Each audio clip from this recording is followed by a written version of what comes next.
মায়েরা যখন দিদা হয় তখন তাদের সেই যুক্তি, তাদের সন্তানের সাথে অনেকটা সব কিছুই প্রায় চেঞ্জ হয়ে যায়। আমার মাসি মানে আমার মেয়ের দিদুন কখনো কোনো মেলায় কোনো দিন যেতে দেখিনি। আমার সাথে তো যেতই না কোনো সময়ই। আজ দিদুন হয়েছে,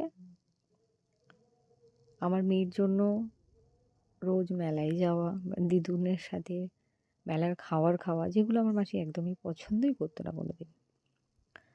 ঘুরতে যাওয়া, আমার মেয়ের জন্য এতগুলো খেলনা কেনা।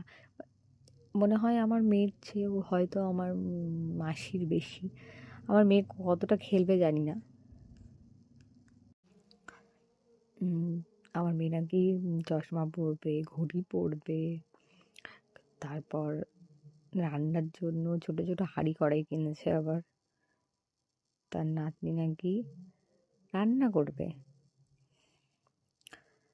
মানে আমার মেয়ের চেয়েও বেশি আমার মাসির, মানে দিদার শখটাই বেশি। মায়েরা এরকমই হয়, দিদা হওয়ার পর পুরোটাই চেঞ্জ হয়ে যায়।